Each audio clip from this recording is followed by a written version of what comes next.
The very best of a British education in Malaysia. The University of Nottingham established the first UK overseas campus anywhere in the world in Malaysia. The University of Nottingham, Malaysia is thriving, delivering a world-class British education to 5,000 students every year and recently celebrated its 10,000th graduate. Recognised globally, we are once again pushing the boundaries of global higher education with new initiatives that enable our world-renowned academics to reach out into ASEAN and beyond, with groundbreaking programme partnerships in Singapore, Laos, Bangladesh and Sri Lanka. With 5-star ratings for our teaching and research quality, we offer one of the highest graduate employment rates in Malaysia, with around 90% of graduates employed or in further study. Our research is having a real-world impact, with key strengths in food security, health and the environment.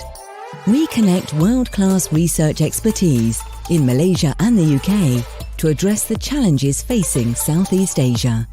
For a truly global university, experience the University of Nottingham, Malaysia.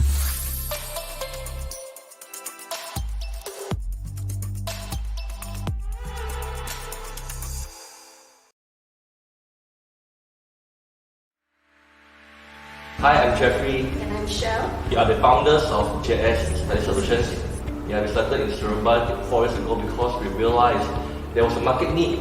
With the many years of experiences that I have gotten working in various institutions all over Malaysia or even from another country, it has given me the experiences that I've accumulated in helping students to give them the best advice pertaining to their education needs.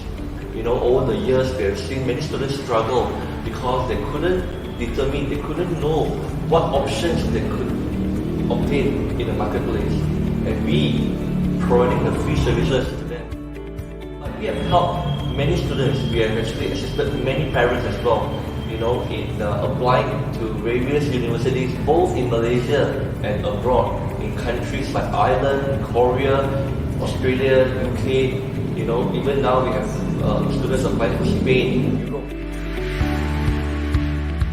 Hello, welcome to JS Study Solutions. This is my counseling division.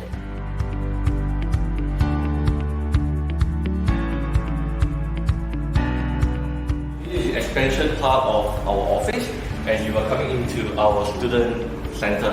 Obviously, student advisory is what we do primary. But more than that, we actually have the passion to provide a very good place for students to come here to use our space for free. Let me show you what we have here. This is our lounge, and this is where the students will hang around, and this is where they could actually just come and relax, mingle around, and just be like home. Where students will come here, they can use our space, do revision, do discussion. But one of the things that we are doing in helping students to improve their English is actually to provide an English language proficiency course.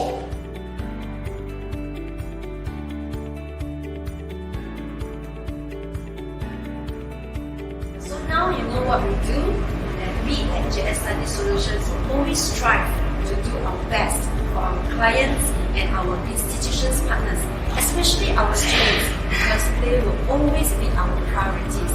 So like our Facebook to check out our updates regularly, follow us on our Instagram, and remember to check out our website. You will find more information after this.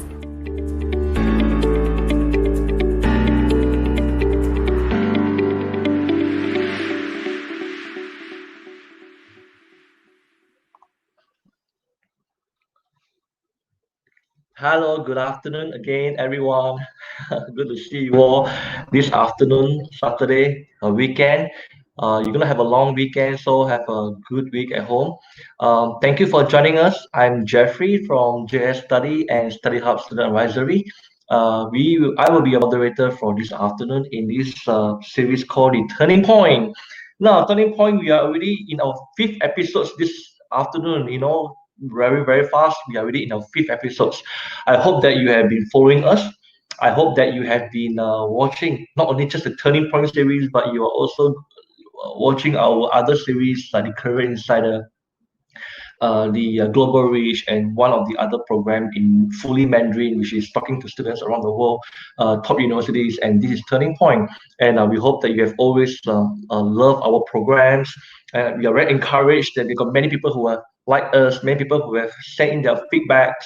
Last week, I did mention to some of you here that if you have got any other programs, any other particular universities or country that you would love us to share with you, feel free to give us the feedback. We will arrange it especially for you. Can? Great, great, great. Now, just before we start our program, let me just give you a quick housekeeping. Two things you can do for us if you are there now. Okay, where you are watching us live, either in JS Studies Facebook or in Study Hub Facebook, do this a favor for us. Like it, follow it, and share it. Okay, today we're talking about engineering. Wow, it's a very, very good program, popular program. Many students have been asking for engineering, and we're going to talk about engineering. Okay, so share to those students who wants to know engineering, share to those students who want to learn about the technical science program, and also a reputable university, which I'll be introducing to you very, very shortly. Ken? Now, we will also be putting in a form in the comment box. So if you have not put in your name, kindly do so. Put in your name and your contact details. We will love to get in touch with you for the coming programs. We will also send our updates to you.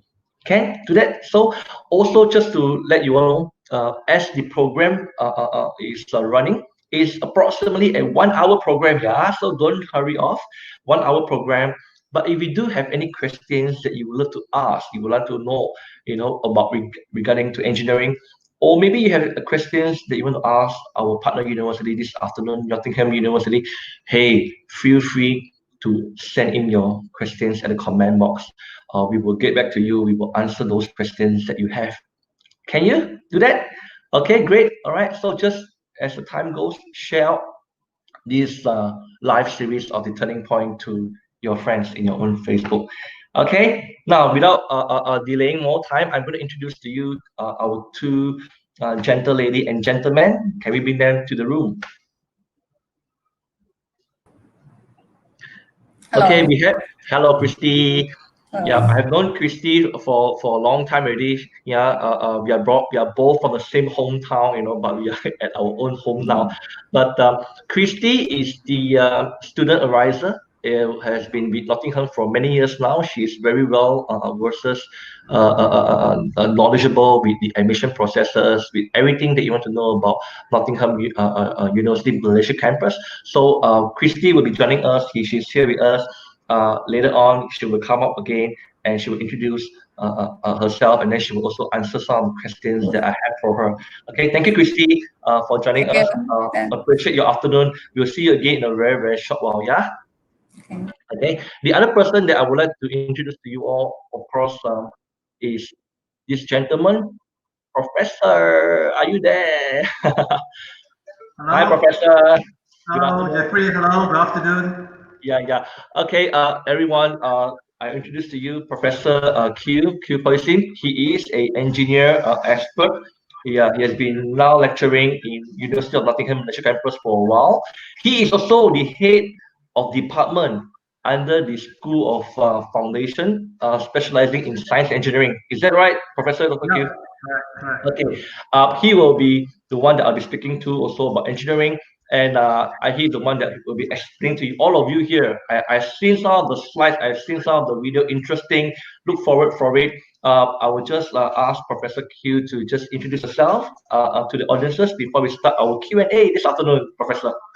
Right. Thank you so much, Jeffrey, for your kind introductions. And then first of all, of course, I would like to take this opportunity to thank the organizer for inviting me to this particular event, so that I can actually share with you, right, what I know about the engineering. Yeah.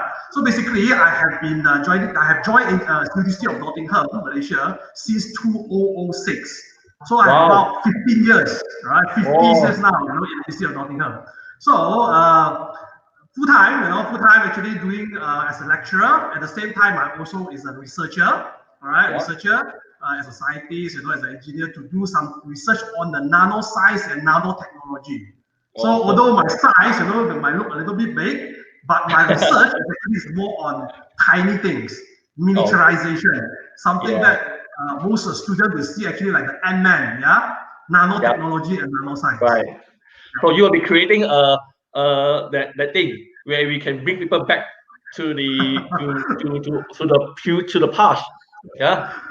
Physically, that is possible. According to the Albert Einstein, that is possible. But in reality, of course, there are many obstacles. There are many challenges that we need to overcome before we can be able to realize it. Yeah, who knows? Yeah, with technology, with science, we really can go back to the past. We change the history, and who knows, things will become so different.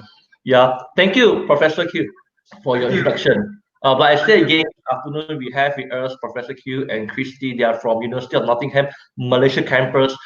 To some of you here who do not know University of Nottingham, Malaysia campus, I think that is very unlikely. They've been around for so many years now. One of the reputable university in Malaysia, not only in Malaysia, a very reputable university in UK itself, because University of Nottingham is from UK, one of the top university in the world, top 100 according to QS ranking 2020. They are in the RG group, Russell group, and the reputation of University of Nottingham cannot be disputed.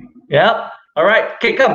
We're going to ask Professor a few questions just to let everyone know, since we are in this topic of engineering career as an engineer. Professor, can you share with us the first thing, the very important thing? What is engineering? Okay.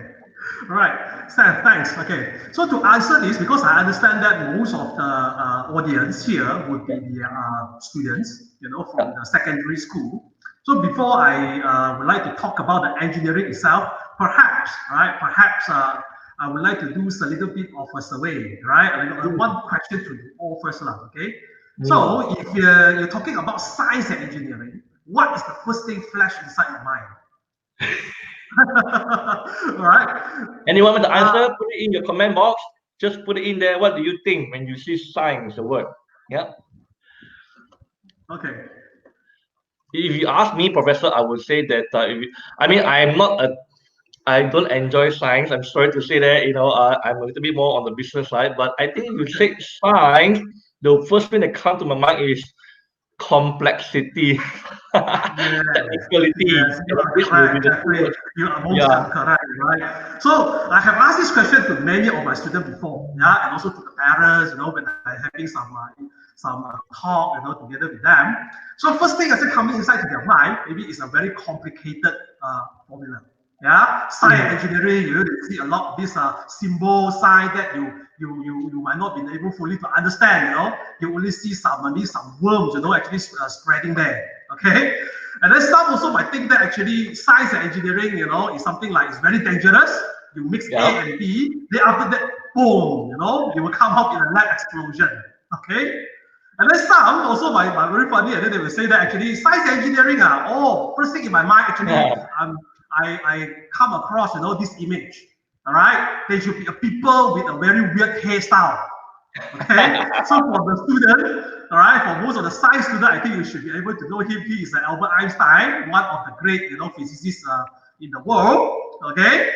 And then some also will talk about, because now in the new generation, we have been influenced by a lot of this social media and also entertainment. So when they're talking about science engineering, they talk about Iron Man. Yeah, Iron Man. Because inside the movie, it shows that actually they are very technological person. Okay, they are using a lot of the different various types of technology and then to try to save the world. Okay. But most of the answers that I received would be, science and engineering, very boring. Okay, very, very boring, very exhausting. It's not something that I can manage. Okay, yeah. So that would be the first impression, to most of the people. Yeah. However, right, if you want to change your perception, okay, if you're asking me what is science and engineering, okay, I would say that science and engineering actually is a magic. Yeah.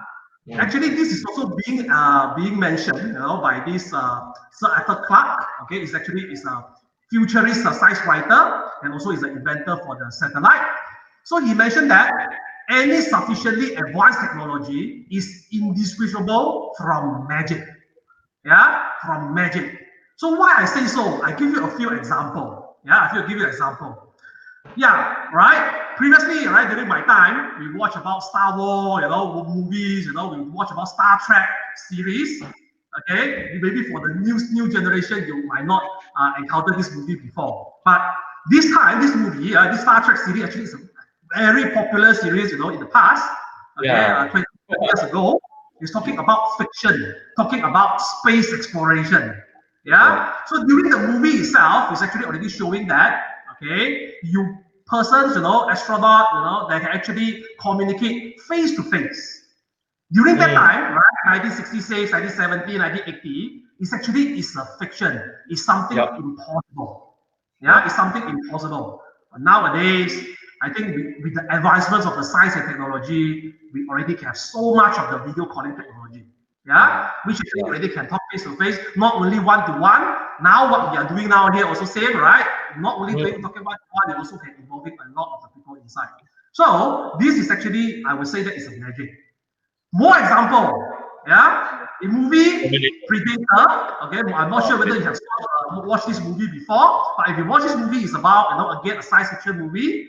It's talking about alien invasion. Yeah, our hero Arnold Schwarzenegger, try to fight with this alien. And this alien actually, when they're looking at the human, they are not looking using their eyes. They are looking using their sensor. The infrared sensor. So they sense us because all of us, right? Actually, we are having some temperature. That's why we're coming out, with some infrared radiation. Although you cannot see it, I cannot see it, but now, right? But now with the technology, actually, you will be able to see it. Okay? Yeah. So that's why you can see here, we have the night vision infrared goggles. Okay? Right. And then after that, we also have something like this, okay? For the Star Wars series, all right? When you go for the Star Wars series, you have Princess Leia, coming, try to record the hologram, okay? Try to request help from the mighty Obi-Wan. Yeah. So this used to be a fiction. This used to be something that you cannot imagine is possible to happen. But today, with the advancement of the science and technology, with the engineering, we actually able to produce, the 3D projections in water. You have the 3D hologram chess. There are many applications now. Actually, we can use the hologram. Yeah. More example, Spider-Man.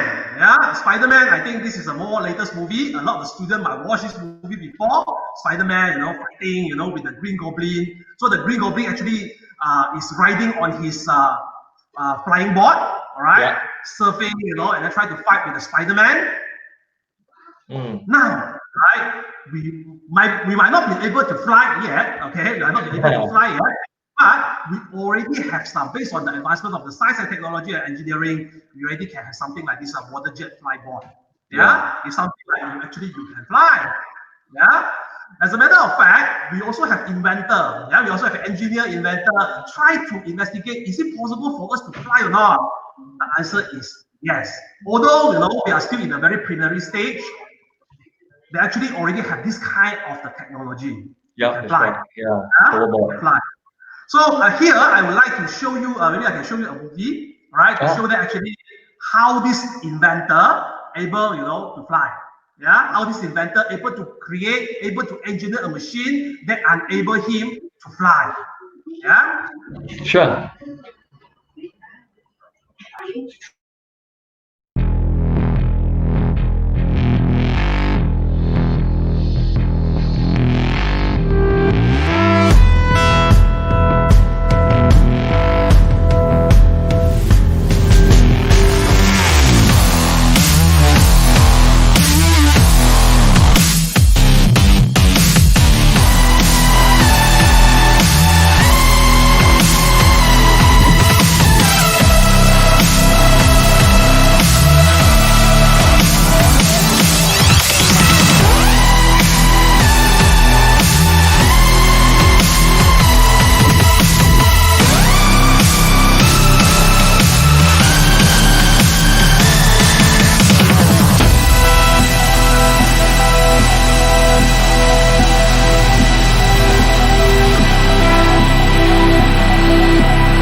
actually can see, someone we even able to fly now. Okay, but of course now we are still in the current preliminary stage. Not everyone can be able to afford with this kind of system.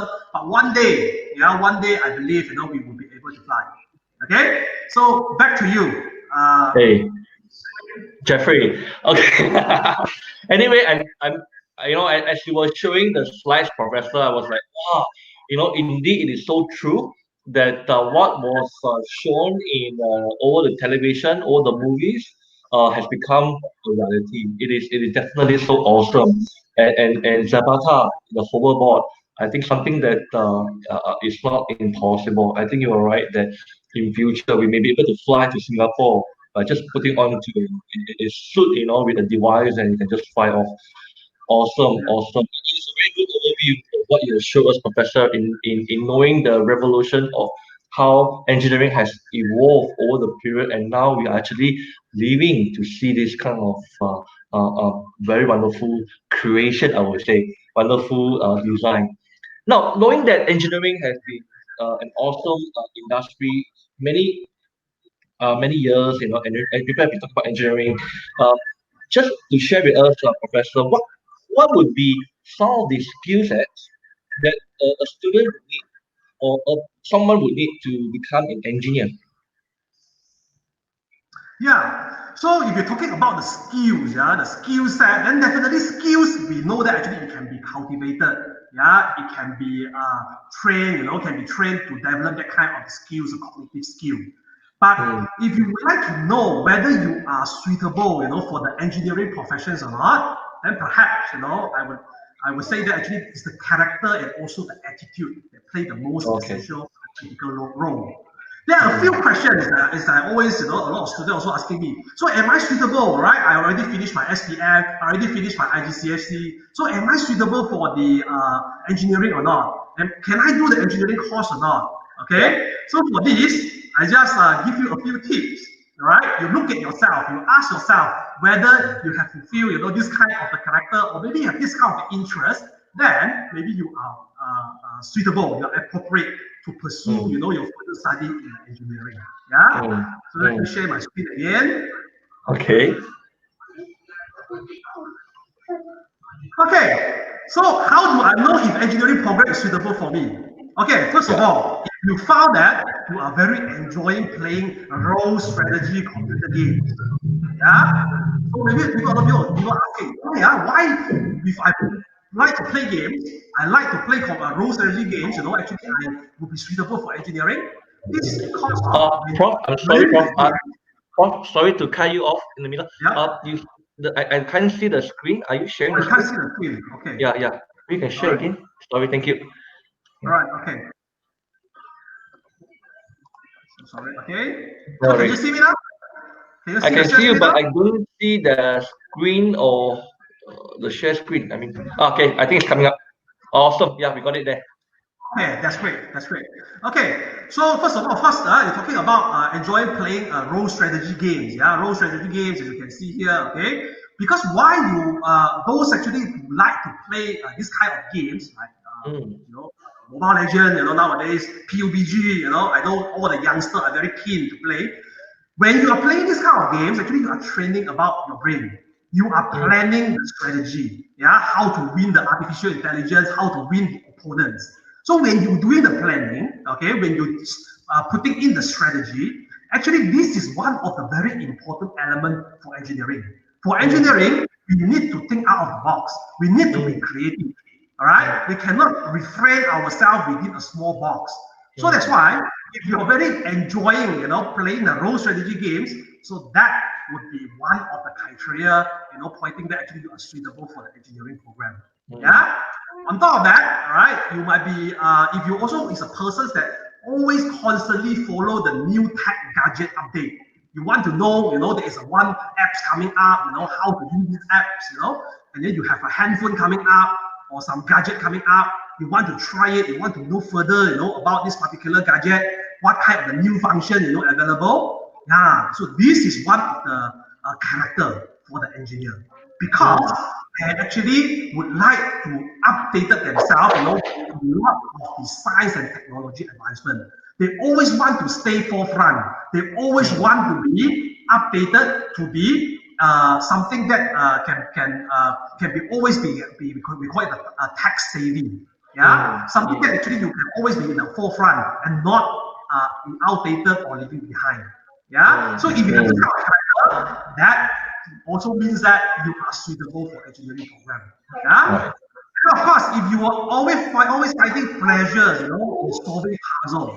solving puzzles, this one actually about the same, right? For the first one, because when you're solving a puzzle, you are actually using your mind, planning, strategy, okay, looking at the different on a certain problems, with a different perspective, with a different perception. So this one definitely, is something that engineer is required. Okay. And of course, right. Besides that, you also need to have need to have a very keen interest in the mathematics and physics. As I tell my all my students, mathematics and physics, is the backbone. For engineering. So if you would like to do engineering, make sure you study hard, you work hard for the mathematics and physics. Okay? That's right. Yeah. And then on top of that, of course, you also need to be intellectually curious. Okay, you need to know. Always have the intention to know further. Okay, why this one can happen? Why somebody can fly? Okay, why this one when I'm wearing this, I've been putting myself in the 3D world. Okay, what is called virtual reality? How does virtual reality happen? Why I'm playing games? When I controlling my joystick, suddenly my also can be. They also be doing the same thing. Why? Why this happen? Okay. So if you have this kind of the intellectual curiosity, you are the right person, for the engineering program. Okay. And of course, last but not least, would be attention to detail. Attention to detail, it means that you are looking, at a certain issue, a certain problem, not only at your angle. You are actually looking in everything, in a true manner. Just for example, you are playing games, you are playing like this Mobile Legend, right? You want to, your opponents. You are not only looking at your screen only, looking about your hero only. You also will try to look at the map. The map indicating where is your comrade, where is the enemy, right? So that whether you know whether you have to go to that particular area or not, right? If your comrade actually is having problem, you are going to assist them, So you actually don't only pay attention on your role, but you are paying attention to the whole thing. So that's why you do things as a truly, you try to interpret things, in a different angle, from different perception. So if you have this kind of the ability, if you have this kind of attitude, then I would say that you are suitable for engineering. All right. Very good. Thank you, Professor. Just curious, do you play Mobile Legends yourself? Because I heard this term Mobile Legend from my kids. So I'm surprised that you also know this Mobile Legend. So interesting, yeah. Okay. A lot of these games, right? Gaming industry is something that related to the engineering as well. Yep, there are a lot of AR, VR. Now we come into the MR, right? The mixed reality. No more no more the augmented reality or virtual reality anymore. Now mixed reality. The new term, mixed reality. So it's like emotion is involved and with technical. Very nice, very nice. About what is called VR, what is called AR, what is called MR, and all of this actually is actually under the umbrella called XR, extended reality. Awesome. All right. Okay. Just understand. Thanks. But just again, to touch base with some of the audiences who just joined us. Now we are speaking to Professor Khiew from University of Nottingham, Malaysia campus. If you have any questions in regarding to engineering or in regarding to Nottingham University, do feel free to put in the comment box. We will get back to you very shortly. Kang Chin, I saw your question over there. Don't hurry, go. We will answer that question in a very short while. We will just move on with the presentation and the questions first. Yeah. Professor, I hear two things when you mentioned about the skill sets. I think you talk about interest and character, very important. And you already mentioned something that I want to ask you. Actually, the next question is that what are the subjects that the students should be good at if they want to partake engineering as the major of studies? But I think you mentioned about mathematics and physics. Yeah? But let me ask you in this because this thing just came up. Now, physics are basically, of course, for science-based students. Yeah, they have learned physics. Now, just curious, student who is from art stream, but they are quite good in maths, but they do not have pure science. They got science subject. Can they also join engineering field? So we have to, for this particular issue, we have to look into what kind of the thing they study about the science. Yeah, so if only normal science, right, it will be difficult because the normal science is only a very introductory level. Right, We need right. something we call it integrated science, extended see. science. Okay. Yeah. So if you do a science subject, if you're doing extended, all right, if you're doing integrated, so that will be more closely, to something like what we learn about physics, what we learn about chemistry, So that will be more, we will serve as a better fundamental, for the student if they intend to pursue the engineering profession. Yeah. Right. So Okay. I would say that if only general science, it might be a bit difficult because the level might not be sufficient. But if you're interested, okay, you can do mathematics, you can do additional mathematics. At the same time, you do some extended science. Yeah, integrated science, whereby the science level is a bit higher compared to the ordinary level of the sciences, science subject. Yeah, if that's the case, we can consider, for you to come in to do the engineering. Right, yeah, right, okay, good. I mean, it's also good because you mentioned that, so at least it gives them a head start before they join into even the preview foundation program. All right, thank you. How about, is engineering a rewarding career? Yeah. Okay, if you want to talk about rewarding career or not, okay, of course, you're talking about monetary, later on I will show you, some of the, what we call it, the salary guideline, what kind of the graduates, can expect when they have a fresh grad, when they become a junior executive, senior executive. That one actually I can share with you later on. But now, what would I like to talk about? Become an engineer. Your satisfaction, your rewarding experience is not only based on monetary only. Yeah, right. Because engineers, they are always at the forefront. All right, always at the forefront of the technology. Yeah, whatever technology evolution, we engineers, scientists are always at the forefront. Yeah, so that's why maybe I can share my screen again, to show you some of the slides that I prepared about talking about Industry Revolution 4.0. Yeah. Now we are actually stepping into the industrial revolution 4.0, and this is a risk, of course, right? Whenever there is a revolution, definitely there is a risk. But at the same time, it's also actually is an opportunity. Yeah, opportunity for the engineer as well. When there is a risk, there's always an opportunity. Yeah, because the world is in balance, always in balance. True. Okay, let me share screen first. Some of the slides. Okay. Okay, so as mentioned just now, we're already now in the Industry 4.0, right? We've already gone through three industrial revolutions before. Whether you know it, you realize it, you realize it, we actually already gone through. The first industry revolution, the IR 1.0, is actually when the steam engine, the steam engine is being developed. So it changed the way how the factory works, from using the labor to using the engine. So that's why we have the meeting room, so that one actually is 200 years ago. Okay. So after that, we come to the Industry 2.0, whereby we have started to use the electricity. Yeah, electricity starting to be invented, to be put inside into the manufacturing, to be put inside into the industry. So we have the mass production, So that time actually we've gone through the second industrial revolution. Then after that, right, just a couple of decades ago, we've gone through the third industrial revolution. This is the time whereby we call it the Industrial 3.0. This is a revolution on the industry, to let the industry to engage with the automation, with the computer, with the automations, with the manufacturing line, how they actually not only rely on the labor, but they can do something automatic. So that one actually is in the Industrial 3.0. But now we step into the Industrial 4.0. Now we not only need to be automatic. Yeah, so Industrial 4.0 is again, we are integrating the technology we have in the Industry 3.0, but at the same time, we want to add some added value in it because we try to combine, automation with cyber world. Yeah, so that's why we come up with a lot of new terms called cyber physical system, the CPS, Internet of Things, IoT, right? Or IIoT, Industrial Internet of Things, networks. There are so many new terminology actually coming out to describe about this.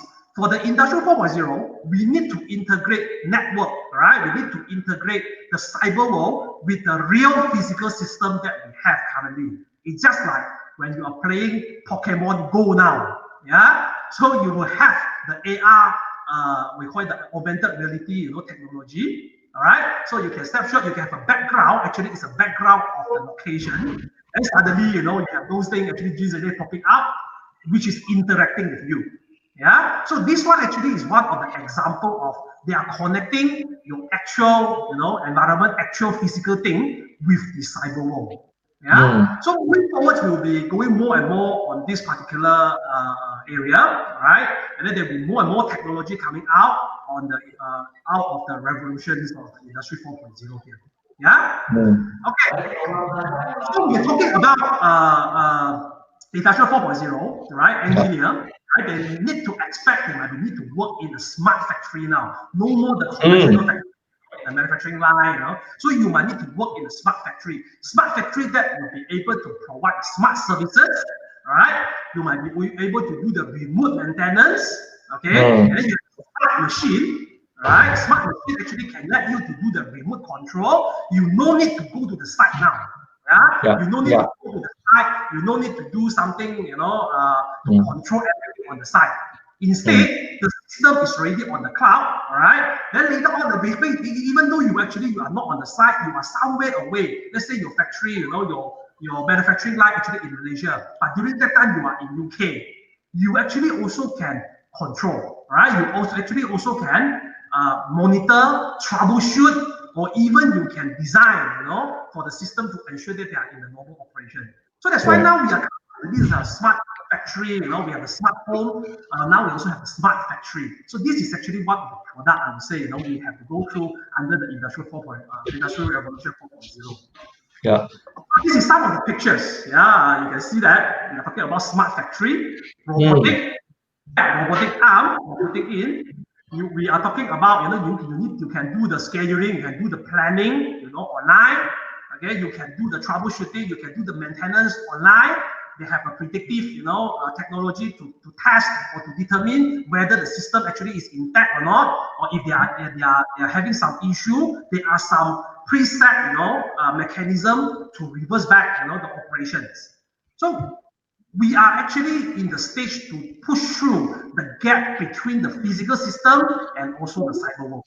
So this is actually, you are holding the key, engineer, right? If you are holding this key, then you will be success. You will be able, to be success in this revolution. Okay? Wow. Yeah. So what kind of the technology? We always know that technology will change human. Yeah? That's right. In Industry 4.0, we also need to have a few technologies to enable it to happen. So these are some of the terms. Maybe you are used to it. Maybe you heard it before. Maybe you don't know what is that about. Okay, but these are some of the technology that definitely we need to use, in order for us to be prepared. All right, in order for us to equip ourselves to encounter the Industrial Revolution 4.0. Artificial intelligence, for sure. Okay, cloud computing. Okay, robotic, and also the additive manufacturing. Additive manufacturing actually is talking about, the 3D scanner. Okay, you can do a lot of scanning now. Okay, later on I will show you maybe some of the pictures. And then we're also talking about the immersive technology. Yeah, immersive technology, you already realize it now. We have so many of the virtual reality, the augmented reality, mixed reality, as I mentioned just now. Okay, and one more important technology, that we need to equip ourselves with the big data. Yeah, the big data. So this kind of technology is actually, we call it an enabling technology that is very essential. So as an engineer, we always, looking into our curriculum, right? When we're training our future engineer, we need to ensure that they will be able, to tackle with the problem associated from the Industrial 4.0.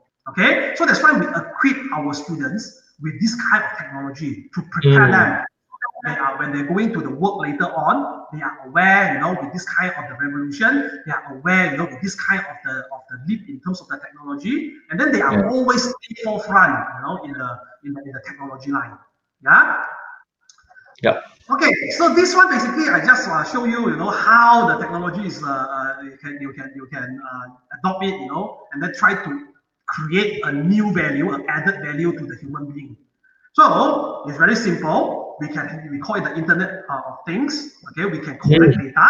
We can collect data from the surveillance camera. We can collect data, from the vehicle when vehicle passing through. So that's why now you can see the ways. A lot of people when they encounter police at the roadblock, they will try to put in, saying that this section got the roadblock, so beware. Right? They will put this inside the ways. So this is the data actually as an individual can put in.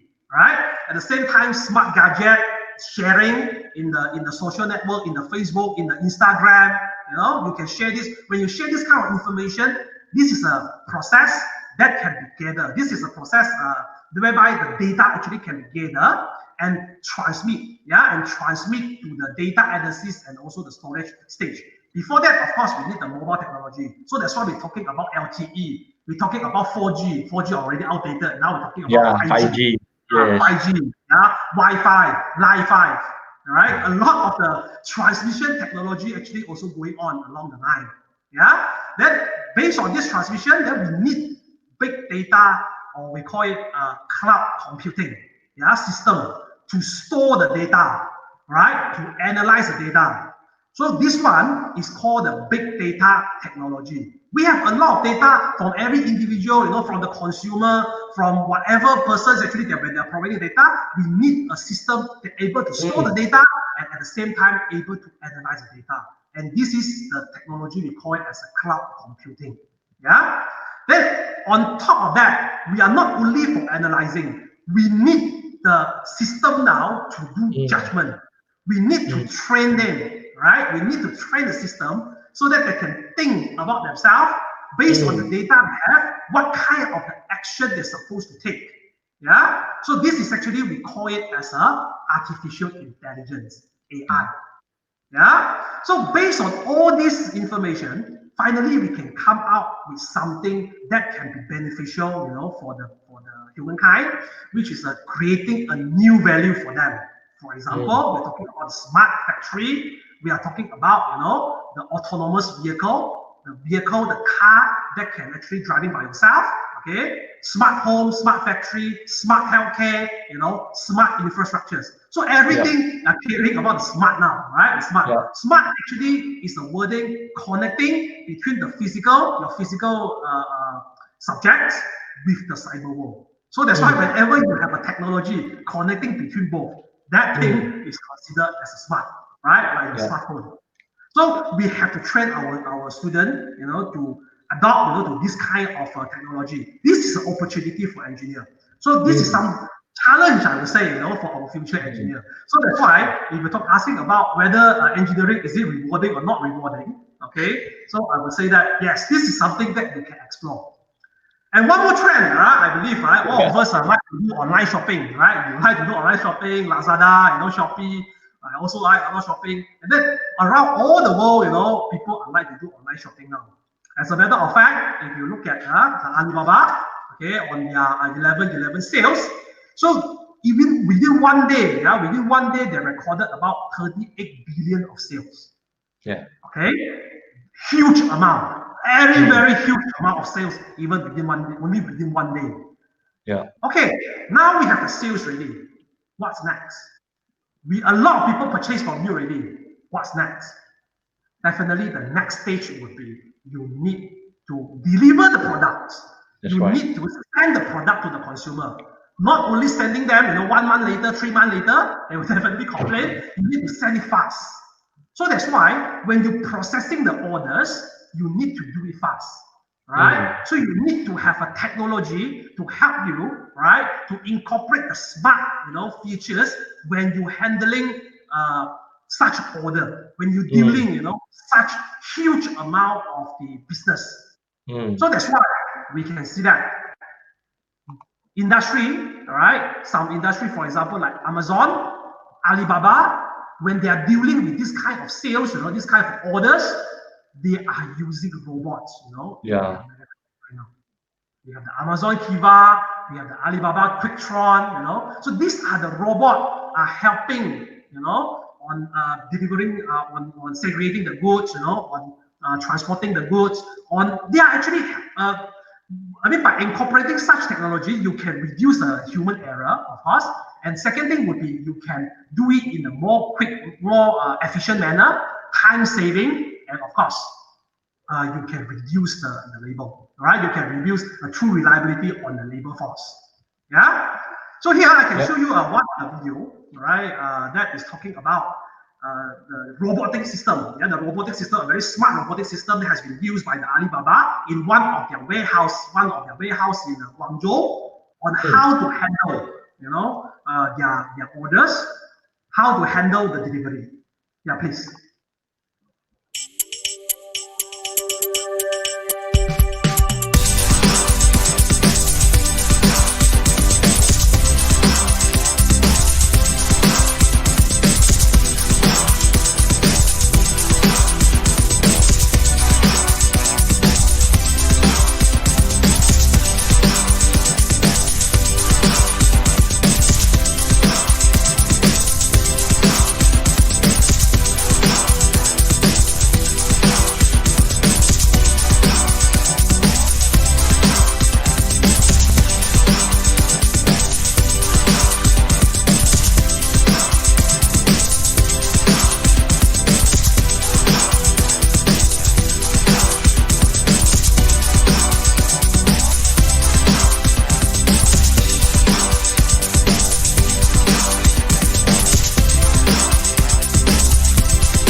The robotic, actually, they are very smart.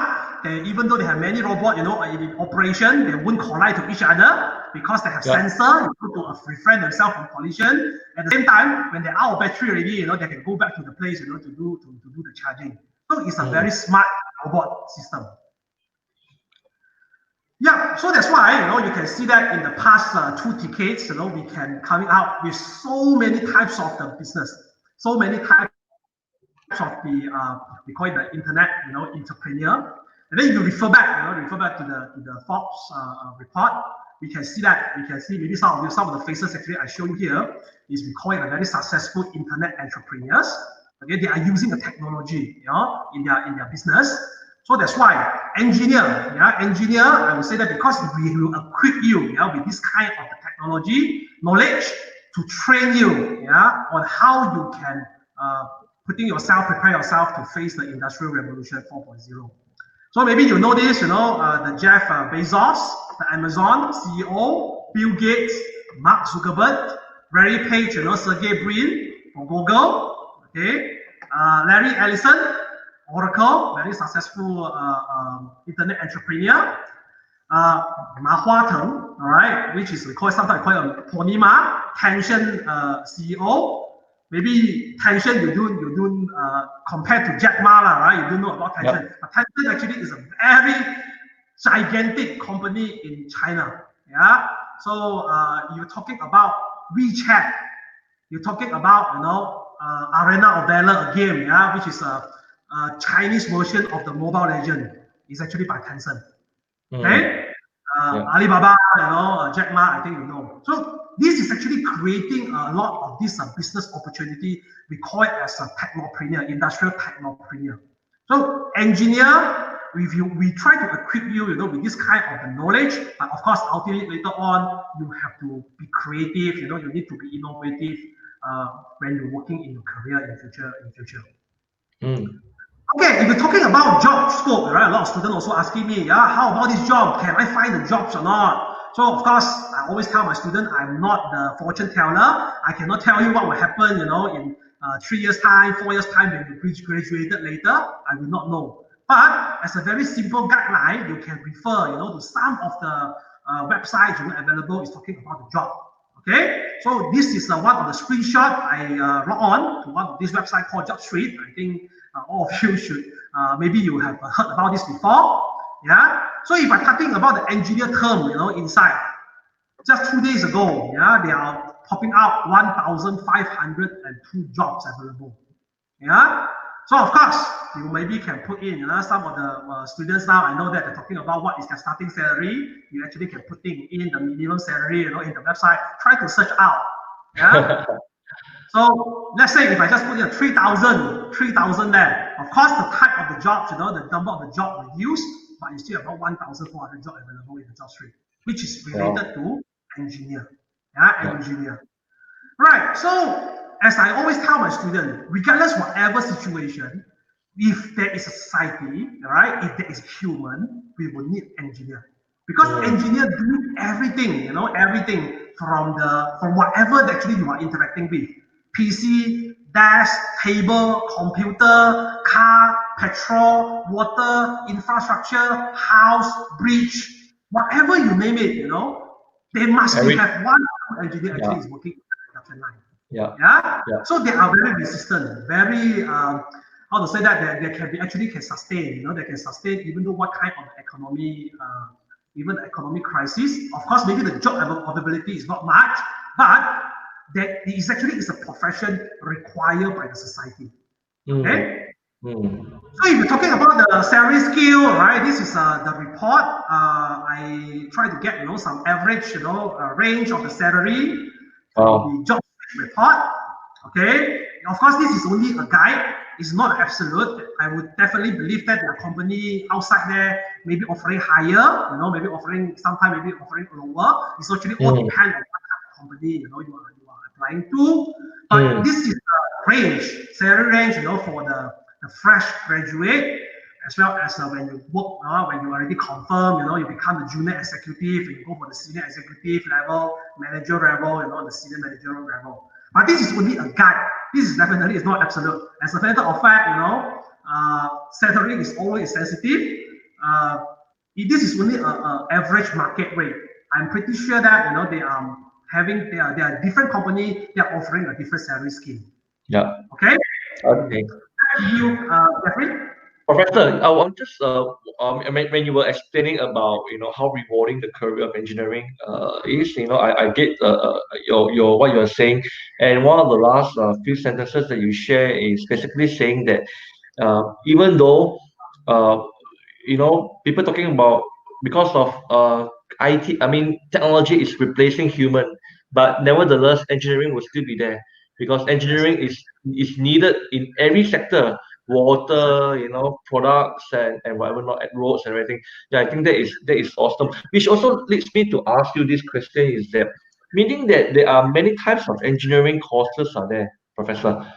Can you share with us some of these types of engineering courses in the market? Yeah, traditionally, we actually have 4 areas of engineering.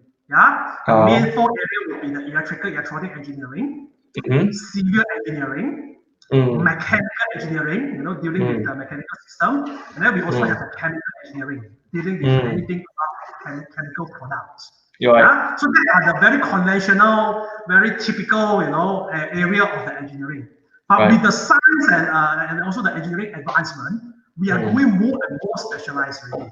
We are doing more and more specialization. So that's why we can come up, with a lot of a new engineering area. Okay, for example, like we come out with some environmental engineering, aeronautical engineering, aerospace engineering, marine engineering, or even nuclear engineering.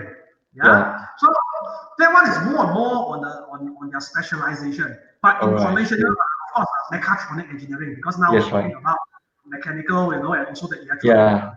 So mechatronic engineering is also one of the engineering specialization. All right. Yeah, so this is conventionally we have a 4, but now we have a more variety already in the market. Right.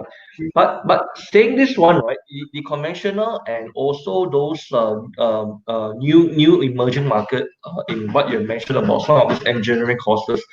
Now, you see, over the years during our consultation with students, a lot of them are basically very concerned with this thing called the professionalism engineering, which means that how to be a professional engineer. They think that it is so important, and we have advised them on professional engineer. But nevertheless to say, what would be the pathway to become a professional engineer? I mean, does it require in all the specialism or just only certain specialism? Yeah, professional engineer actually is, from my perception, actually is quite essential because when you become the engineer, you would like to serve as a consultant. You would like, to provide overview, to guide a certain industry, how they are manufacturing, in the manufacturing line, how they set up the manufacturing plant, how they actually incorporating, the new technology into their manufacturing line. So ultimately, if you want to become a consultant, so definitely you need to become a professional engineer. Okay. Perhaps I just share my screen to tell you about the process to become a professional engineer. Can you see my share screen now?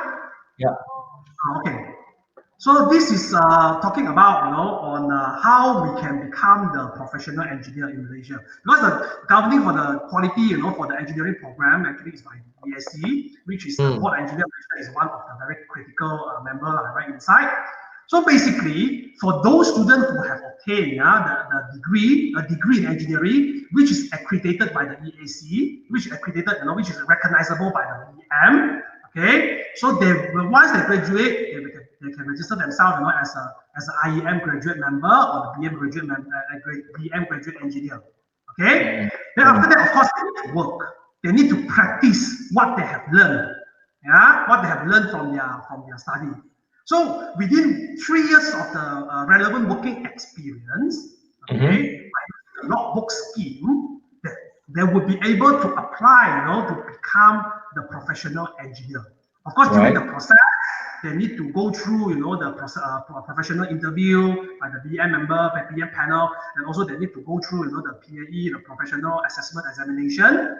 But you can see actually they are much more straightforward. They are very straightforward, meaning that actually you learn, you pursue a degree from an accredited university. Then after that, you register yourself as an IM member and practice what you learn inside your study.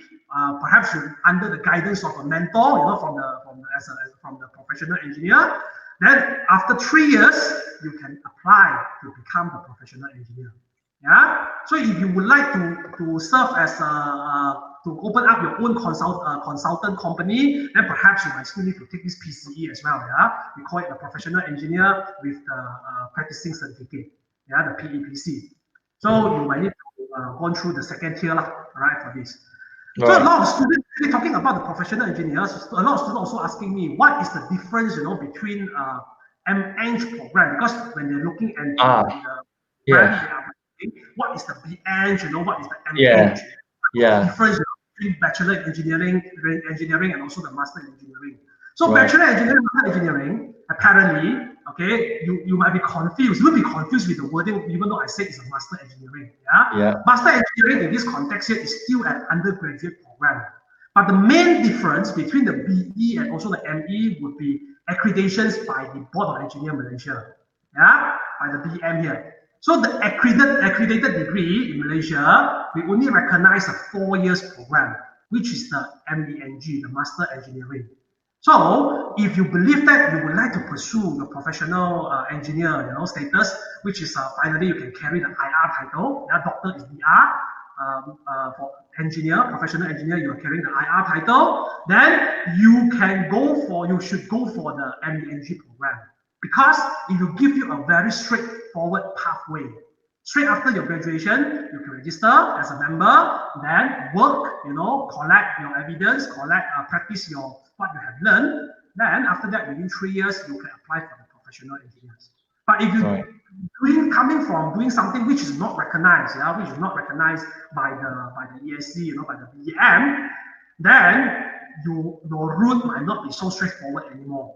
For example, like perhaps you might need to do a further top up, you might need to do a further learning, you might need to do a further MSc. But this is also not every MSc will be recognized as well. So you have to spend more effort, there's the pathway might not be so straightforward anymore. You might need to encounter a lot of hassle. So if you would like to become a professional engineer, if you would like, to open up a consultation firms, that actually you can have your sign, your job to endorse a certain project, you should choose for the accredited program, which ultimately, can lead you to become a professional engineer in a very direct pathway. Okay? And then I also received some questions about students were asking, I do your program, right? I do the program, engineering program in Malaysia. It's actually accredited by the EAC, for example. So later on, if I don't want to work in Malaysia, can I go to overseas to work or not? Yeah, is it recognized, in overseas or not? So if you're talking about this recognition, right, you have to, you actually can feel relief lah, because our degree, right? Actually, all the accredited degree, all the engineering degree accredited by the ESC in Malaysia, okay, we are one of the signatory, in the Washington Accord. In the Washington Accord. So in the Washington Accord, we have 20 full signatories currently. So what is the benefit for this Washington Accord would be? Each of these country, the participating country, they will recognize. They will recognize the degree that has been endorsed, by that council or by that particular accreditation body, in that particular country. So it should be no issue. So let's say, for example, after you graduated in Malaysia, you want to work in US, can or not? No problem, right? This actually is one of the signatory. How about if I want to work in Korea? No issue. Australia, Canada, Hong Kong, Singapore. Pakistan, UK, China. So all these countries actually they have under the Washington Accord, you can actually recognize that. Actually, the degree is recognized. So you can increase your employment opportunity, and also it's easier for you to gain the professional recognition, even though you are working abroad. Right. Okay, back to you, Jeffrey. Thank you, Professor, for the very comprehensive and well explained about the professionalism engineering. And also, you actually touched on the MH and the BH, which would be a question that I wanted to ask you a bit later on. But since you have answered it, and I thought that is very, very good. So, to say that even though the Masters of Engineering is not actually a master program, but it is useful because of the recognition part with the Board of Engineering Malaysia. Now, I want to just also ask that in Nottingham, because it is a UK-based university, it is a 4 years program, right, Professor, to get the Masters of Engineering. And if they it's a 4 years program. For the BH, will be 3 years program. So 3 years program, some other country, if you do not intend to become a professional engineer, you still can do that as well, right? No issue, because this is actually is still a professional degree, okay? But if you are working towards a professional engineer pathway, then it will be more recommended for you to do the MEng and not the BEng. But if you only want to work later on, you have no intention to serve as a consultant, you have no intention, to deal with anything with the government agency in the future, then you can go for the BEng. So the benefit for the BEng will be you have you pay 1 year less, for your tuition fee. And then of course, at the second time, you might be having a 1 year extra working experience, But of course, the point will be there will be no so straightforward way for you to pursue the professional engineer status anymore. But there is no problem with the employment when you are talking about 3 year PH, right? Which is an awesome. No issue at all. No issue. And I have many students actually graduated at 3 years, BEng program. They are working now. As long as they are not actually going, dealing with recognition with the government Malaysia. Let's say, for example, they need to deal with government Malaysia. They need to sign something. So if that one, definitely you need to have a professional engineer. But if you only working in the manufacturing plant, just working inside a company, troubleshooting a certain system. So that one, the professional engineer status actually is not required. Right. Very, very much thank you. I appreciate that a lot because I think this is a very important question. That's why we want to spend some time on here because it means that in Nottingham University, we can finish a degree in 3 years and you can still get an employment. I think if the students can see there's a catch there. If you were to go to other universities, the local based universities, you have to do a 4 years degree to get BH. And this is an advantage for them because it's been 3 years. So thank you very much, Professor, and I appreciate that very much. And it enlightened me as well as the counselor on this matter, and I appreciate. Now, talking about this, I want to bring Christy up to the room. I think she has been in the bedroom for a while already. We're going to talk about Nottingham engineering in Nottingham itself, and we are moving towards that already. The audiences, you already know that I mentioned much earlier, University of Nottingham Malaysia campus is a renowned university, not only just in Malaysia, but around the world. They are top premier award-winning university, and I'm sure that a lot of you students are very much interested to know about engineering at Nottingham. But before we just go on to ask about that one, I think we got some questions that I want us to try to answer them because I think they've been waiting for a while now. Professor Christy, if either one of you, I think maybe I should reply on Henry. Henry is asking that where can chemical engineers find their jobs? Which industries hire chemical engineers? Can anyone of you enlighten? Chemical engineer can work in any. Yeah, okay. So in any pharmaceutical company, cosmetic company, oil and gas, any cement company, anything that dealing with chemicals, chemical engineer need to be there. Okay. And on top of that, chemical engineer not only doing something on the processing, they're actually also doing a lot, in terms of the environmental control. Yeah. So that's why we also have the chemical engineering with environmental engineering. So we need to preserve our environment. We do not want, the industrial to pollute our earth. So that's why now the chemical engineer not only they need to talk about the processing, how to design the process, how to minimize the cost, minimize the waste, improve the proficiency, improve the yield. But we're also talking about reduce the impact to the environment, reduce the waste.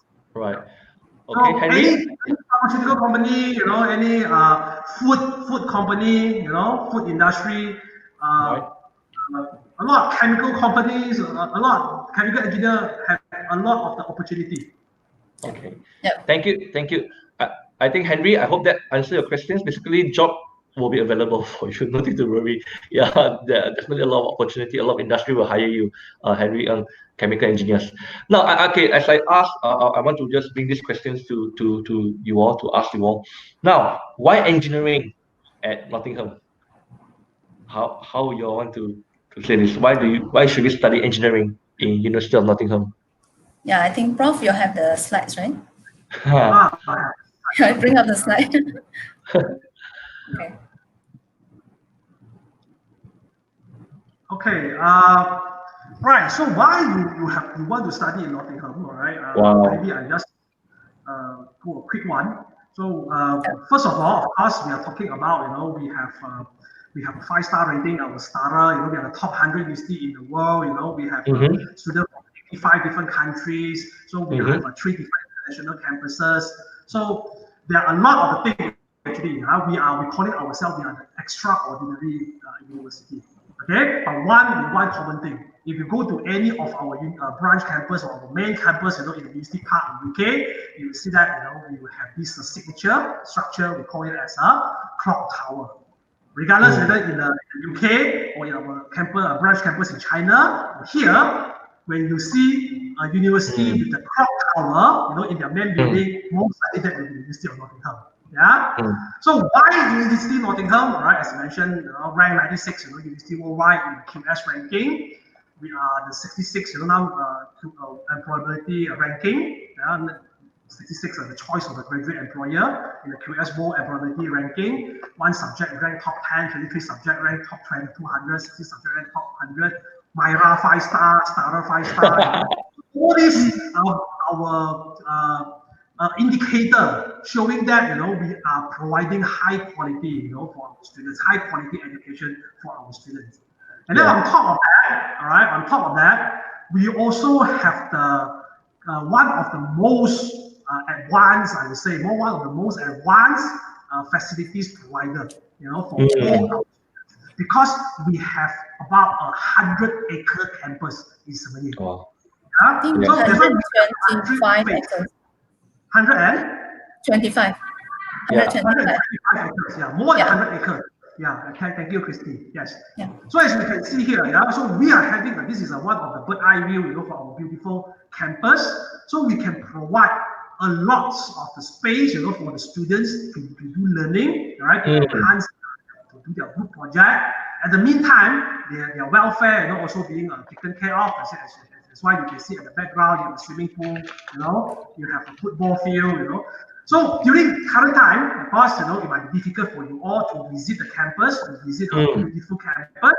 But I think now, right, because I'm an engineer, we should know that we cannot be constrained by this pandemic.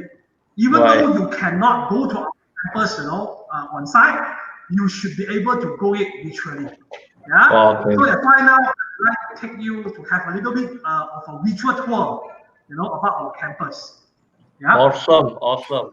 Let's enjoy watching this virtual tour.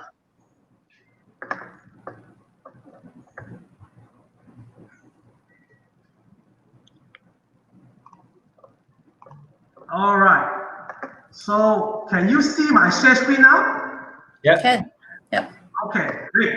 So as you can see, right, this is the bird eye view for our campus. This is our main, building. We have two, what we call it the lake, right? Crossing with a crossing bridge here. It's also like you're having two lakes, but actually they are only one lake. But this is design mimicking, it's mimicking our campus in UK. If you happen, to go to the University of Nottingham in UK, we also have a big lake, in front of the campus, and also our very famous clock tower trend building. So you have a closer view. This is it. Okay. So this tour, right, as you can see, actually you can go into our website here, tour.nottingham.edu.my. Maybe now the network is not very good, but anyhow, you will be able to see here, how beautiful is our campus. Very green, super green, and also very tranquil, very nice, very greenery, and unofficially, many there were the one survey has been done before. It has been considered, one of the most beautiful campus. In the top 10. Wow. Yes. Right. Okay, but this is of course talking about the greenery. So at the background here, this is actually we call it the Broga Hill. For those actually like to climb hill, right? This is Broga Hill. We are very close to it. But scenery is one thing. More essentially, as I mentioned just now, is talking about the facility and also the labs, that we can provide for our students. So you can go inside, into this virtual tour here. You can see about our electrical power lab, right? So we have a lot of the sophisticated lab to let the student, to train the student to have the hands-on experience to handle with a very high-tech instrument.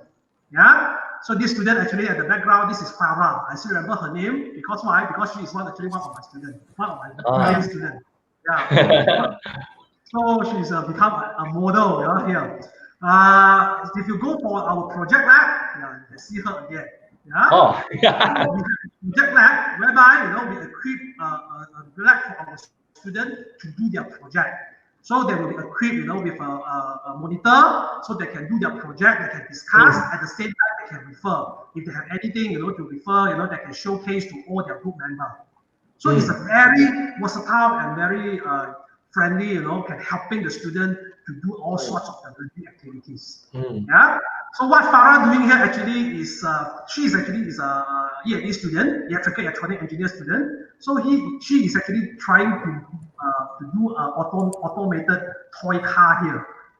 So this toy car actually will be following the path, right? The path has been set. So she is doing some setting there actually. So beside that, you can see that if you're doing in chemical, right? If you're doing chemical engineering, we also have a chemical engineering lab available. Inside there, we have a lot of equipment, high-tech equipment that is actually available, right? That is actually can let the student learn more about the equipment itself, how the process flow. They can have the hands-on experience on that.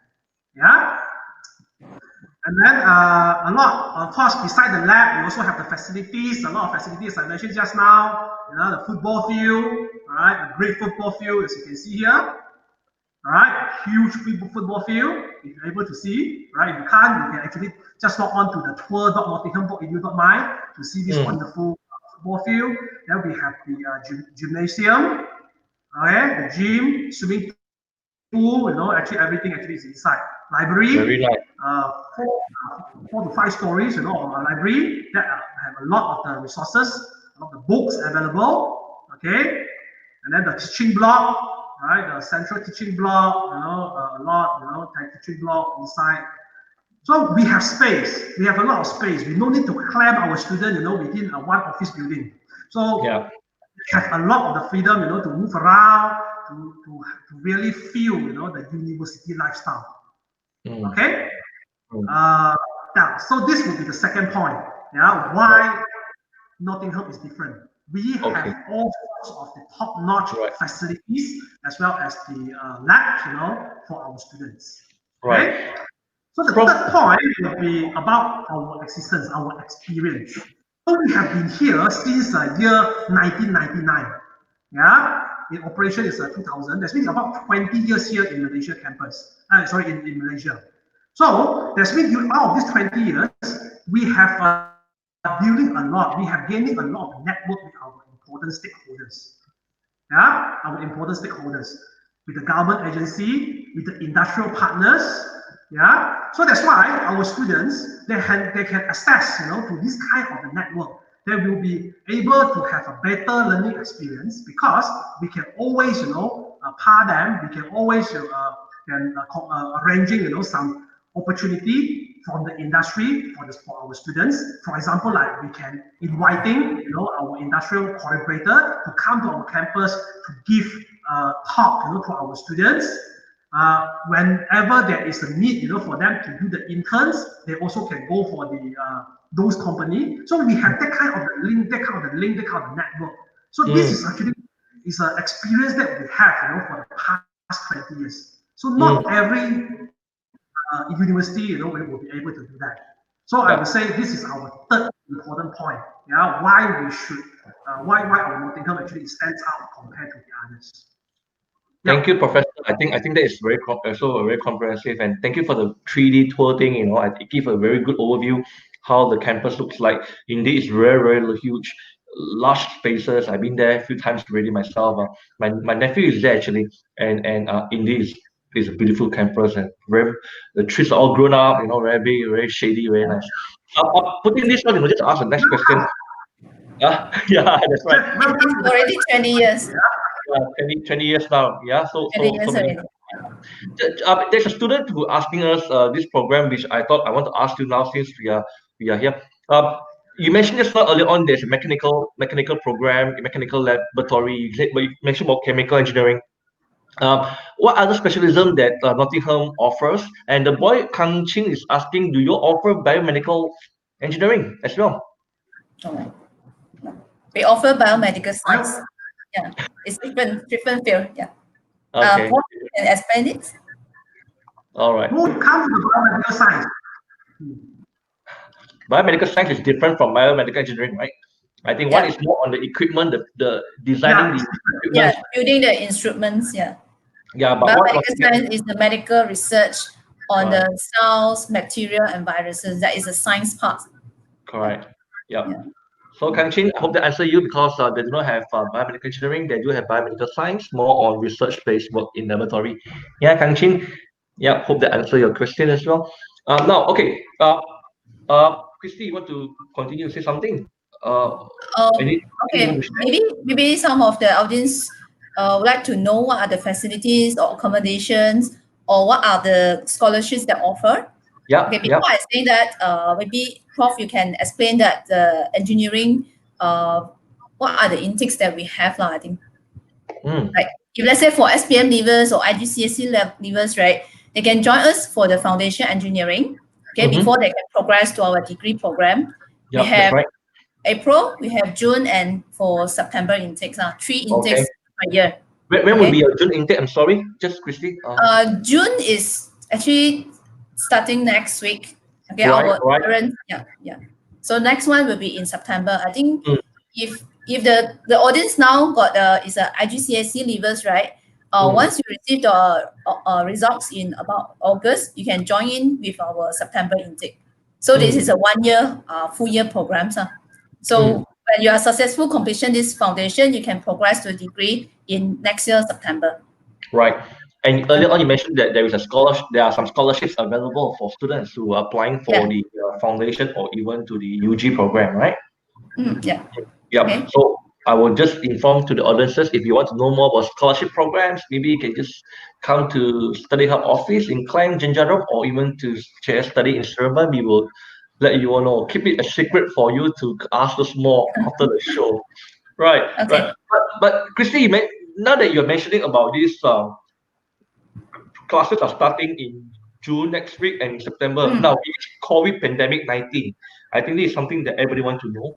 How are you all overcoming in terms of to support the learning facility for the students who will be from home, right? They'll be learning from home online. Yeah. I think back to you, back to Professor, because he is the person who is teaching in front of computer online learning.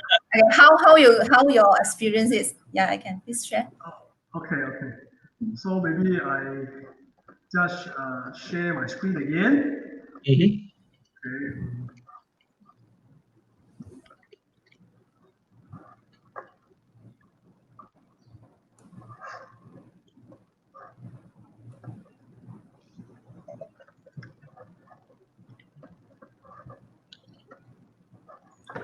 Okay, we all know now, right? We are in a pandemic pandemic influence. So that's why we are not being able, to go to the campus currently. But of course, now we're still doing the teaching for our students. We are using the online platform. So as I mentioned before, right, we are not only relying on the face-to-face teaching, but now we actually also adopt another sort of face-to-face through the cyber world. So that's why, as you can see here, right, we are using some learning management system called the Moodle. The Moodle. So inside the Moodle, actually, we can slot in, all sorts of the information, teaching material we can put in, lecture notes, and then if we have recorded, our lecture notes, we also can put in, our recorded video about the lecture itself. We can put it in, into our Moodle learning management system. And then we have some questions, some tutorial questions, sample questions. We also can upload that. Students actually can download it anytime, anywhere. As long as they got internet, they can download it, they can look into it, And then on top of that, on top of this Moodle management system, learning management system, we're also using the other technology software called the Microsoft Teams. Microsoft Teams. So inside the Microsoft Teams, we are having the meeting, we are having the classes online. So during the classes online, we will explain again, about the lecture or maybe some of the questions, and also we can discuss face-to-face with the student during that particular slot to discuss with them, what kind of issue they are facing, what kind of problem they are facing, when they have anything to not understand about the content itself, so they can discuss with us, they can chat with us, they can also, video call us, they also can discussing face-to-face, in the cyber world. So even though we can meet physically, but we all still can meet, in the cyber area. So that's why, as you can see here, right, I have interacting with my students actually responding, and then during the class lecture, we also can record the lecture, and then it can be shared, inside this particular software here, and the student actually, if they miss out something, they can always come back and refer to the record. So even though they will have no physical contact with the student, but the interaction is still there. Students still can engage with us, we still can engage with our students, we still can discuss with them. In case there's any issue, any problem, they also can refer to us, in a very timely manner. And then they also can see us, our face, although when I want to ask all my students, please switch on your camera.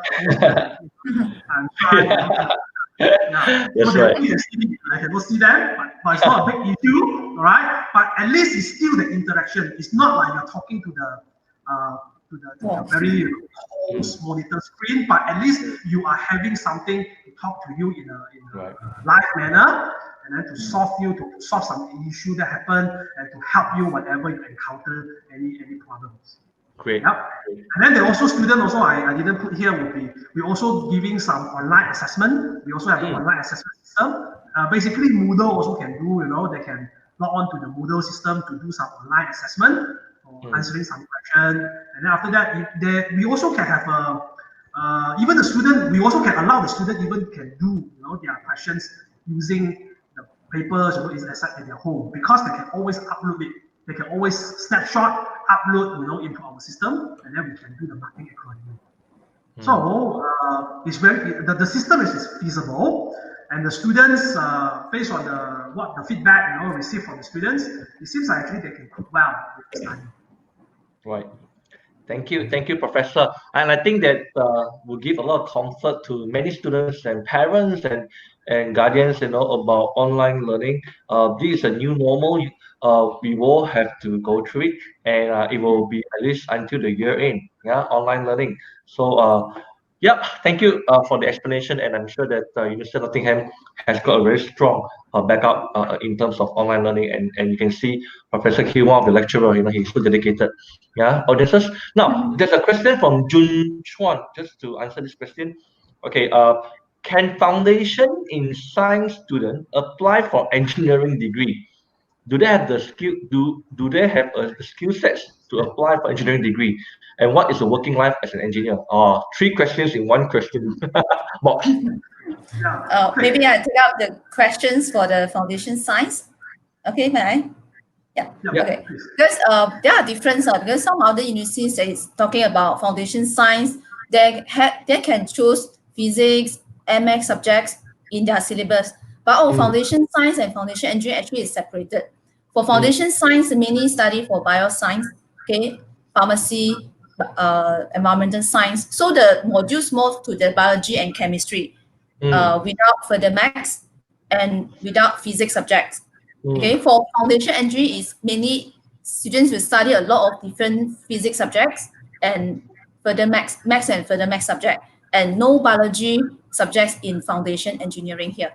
So this one, so students have to choose wisely which pathway of degree they want to progress later. Right. Then the skill set, just already replied. Engineering require physics and maths. Okay. For science require biology and chemistry. Okay. How about the working life of an engineer? Working life, you're back to the engineer here. 24/7. I mean, working life is always challenging, but you can enjoy the pleasure. As I mentioned just now, because you are enjoying about all the challenges you receive every day. It might not be the same one. Every day you are dealing, with the different types of problems in the manufacturing plant and manufacturing line. Okay, so you need to troubleshoot, you need to design, but you will enjoy the pleasure that you can get, the satisfaction, when you're able to solve a certain matter, a certain issue, certain problems in an innovative manner. So I would say that it's challenging, but you get a lot of the satisfaction if you're able to solve a certain issue, based on the innovative solution that you provided. That's right. Yep. Okay. I've done with my questions already. Professor and Christy, any of you have any things that you want to share? Your own? Maybe I share a bit about facilities that we have. Not for the academic side, it's non-academic side. Okay, let me share my screen. Okay. Screen.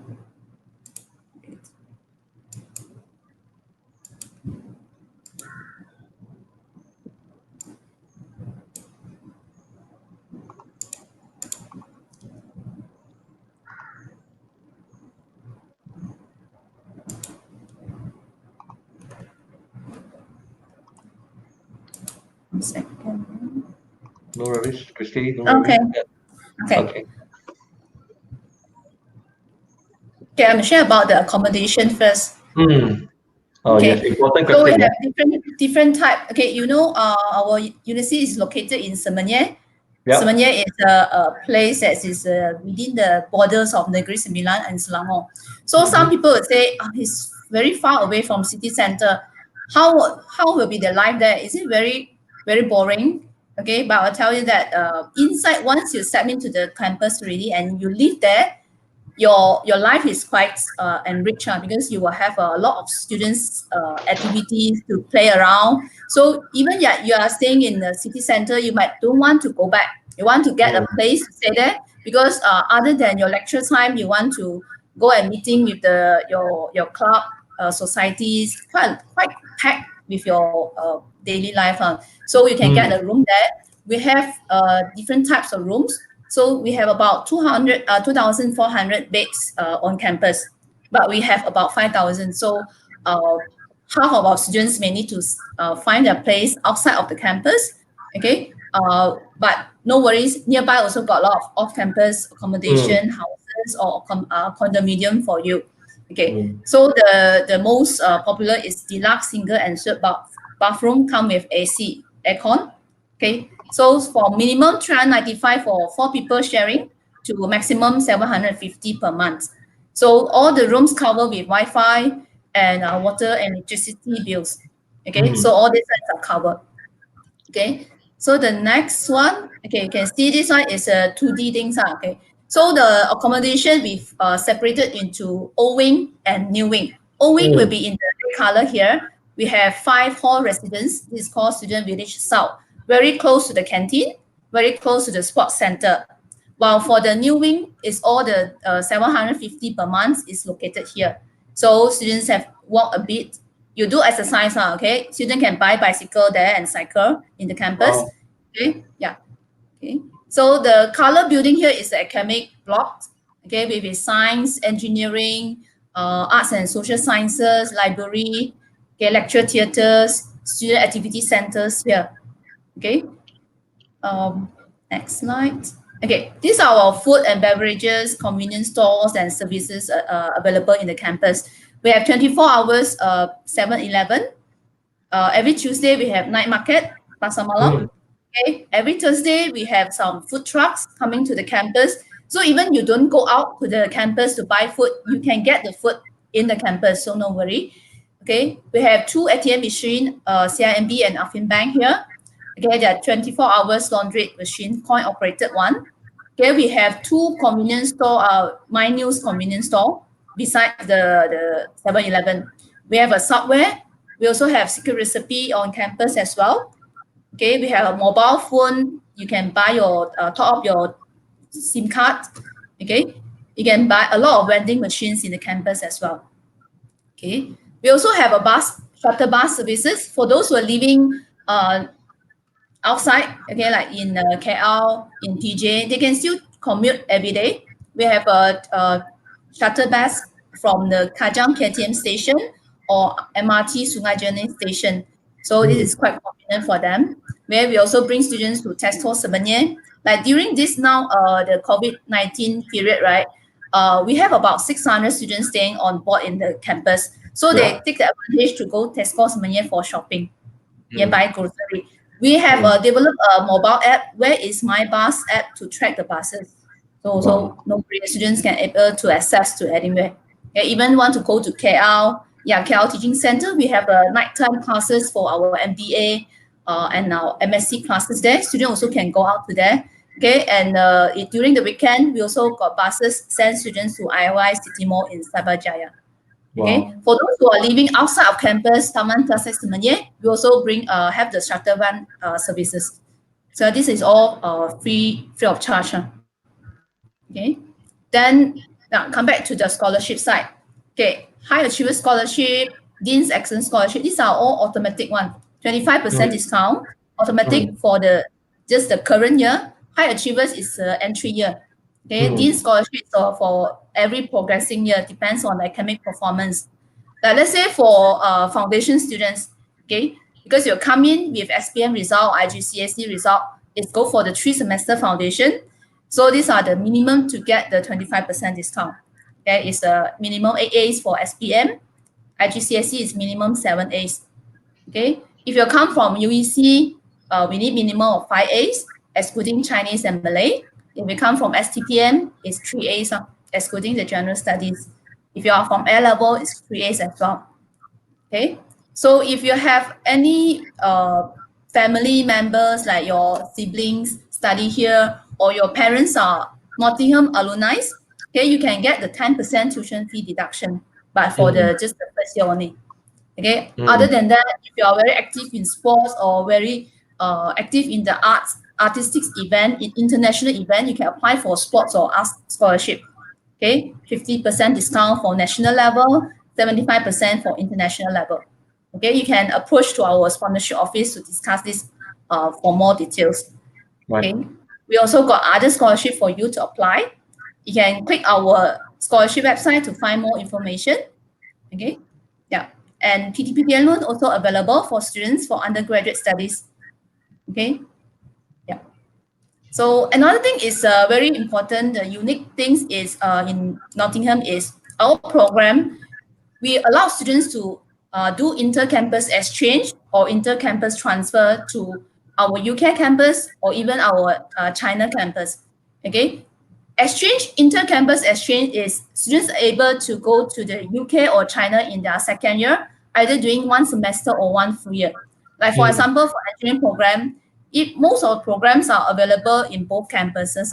Okay, so students can apply for that, but this depends on academic performance. So the fees is remain paying to the Malaysia campus fee. Okay, but while your expenses is spent over there. This is a good experience for students to explore a different international campus life. Okay. Right. Yeah. We also got U21 or Partner University Exchange. So for more details, you can look at our website for more details. Right. Okay. I think that's all. So anything you can can reach Study Hub or JS or contact us, or you can browse our Facebook. We have social media for you to connect with us. Okay. Right. Thank you, Thanks. Christy. Yeah. Professor, anything to add on before we let you go for beautiful evening walk?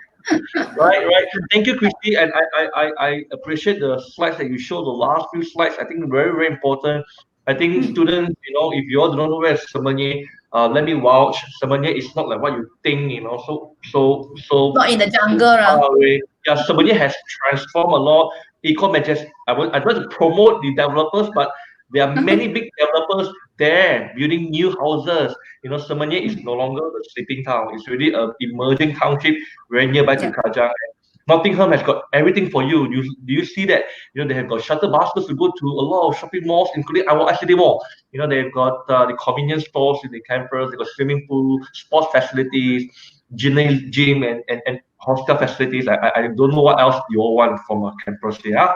Anyway, one last question. Lele is asking this question now. Still can go outstation to study with this COVID-19. I think she probably didn't hear earlier on. Professor, you want to just re-inform about the online? Yeah, now it's because all our programs are go online, and the directive from ministry, right, is all programs is conduct online. Yeah. So it's pointless if you're going to UK, then after that you stay at the hostel and watch everything online. Yeah, that's right. Wait until the pandemic subside, subdue, then only you can go there, to do as an exchange student, to experience a life there. Yep. Okay, thanks. Lele, that answered a question. Basically, everybody is going online now, hopefully until the year end. And next year, if everything goes very well, you will be able to enjoy back going to Nottingham and enjoy the facilities and whatever not that you are looking forward to, right? Okay, Christy and Professor, thank you very, very much for both your precious time. We have spent a lot of a good time learning about the career in engineering. You give a very good overview, Professor, about engineering, the demand, the evolution of engineering. You have given us to understand BH, MH, and also the opportunities to involve in certain industry that relates so much to engineering. So much thank you for your time. Christy as well. Thank you for the last 2 hours you are here with us, sharing with us the scholarship opportunities, sharing with us also the some of the facilities and whatever not. We're going to end right with a video to show Nottingham. But before that, let me just conclude and saying this that thank you all for your time. Those questions has been asked, has been answered. If you've got any more questions, feel free to browse through Nottingham website. Yeah, they got more information there. If you need to speak to Professor Dr. Khiew, I think that he's also don't mind that you email to him personally. I think you got email there. If you got more questions, always come to JS Study Hub officers in Clank and Jaram Seremban. We'll be more than happy to help you, to guide you. Now, just to come to an end, thank you for your time, everyone, the audiences, the students, parents, wherever where you are, beloved Nottingham staffs. I want to just remind everyone that our next program is a very powerful program, interesting program. It's called Career Insider. Career Insider is our next program that is going to be starting this coming Wednesday, 10th of June, 4 p.m. You better like our Facebook, share it, follow it, do whatever you need to do. We're going to have a very good interview with YB Henayo. YB Henayo, I think you all know her. She is the Member of Parliament for Sugambut. She is going to come live with us and discuss about the career in politics. Right? Okay, so stay tuned, everyone. Have a good weekend. Have a good long week. You know, Agong's birthday is on Monday. Happy birthday, our wife, our Agong. God love you. And see you all. Yeah, and thank you again. I'm doing Jeffrey. I'll be signing off, and bye. Thank you. Bye bye.